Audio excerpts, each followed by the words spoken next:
James's is justifiably proud of its many mission trips and the outreach programs that it offers and supports throughout the Richmond community. But sometimes these programs can overshadow the in-reach ministries that many St. Jamesers engage in on a daily basis, both formally and informally.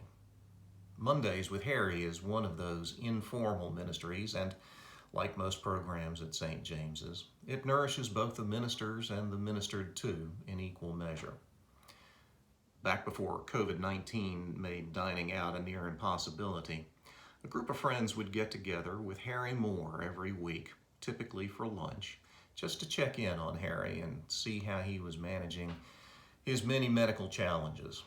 As most of you know, Harry's been suffering from cancer for the last several years, but that's never diminished Harry's generous and faithful spirit. This lunch crowd had at its core a group of men who had joined Harry every fall for the Bishop's Golf Tournament held near Shrinemont. I've been one of those golfers from time to time, and I can tell you firsthand that the quality of the golf has never been particularly memorable. But the value of the companionship at these events has been immeasurable. Over time, this lunch crowd added some non-golfers to the group. There was always a bit of good-natured ribbing. Occasionally, politics was discussed. But there was never any doubt amongst this crowd what they were there for and who they were there for. They were there to support Harry. And then the pandemic hit.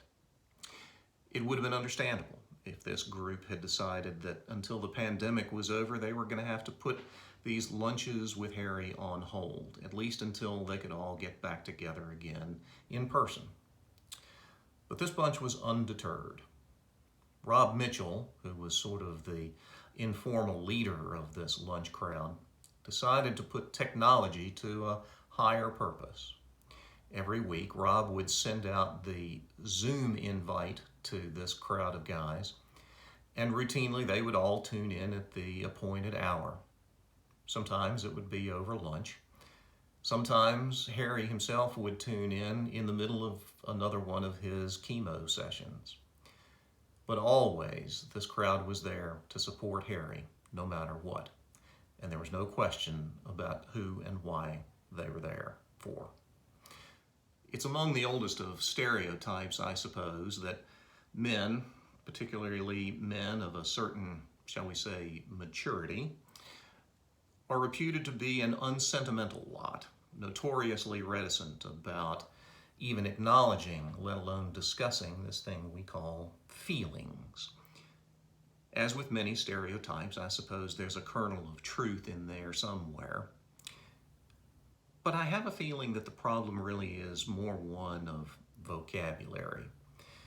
That is to say that sometimes it can be difficult for the uninitiated to tell that even the most mundane conversation, among a particular group of guys anyway, is actually part of a ministry that is as tender and intimate as any sacrament performed in a church. Not that we'll ever admit it.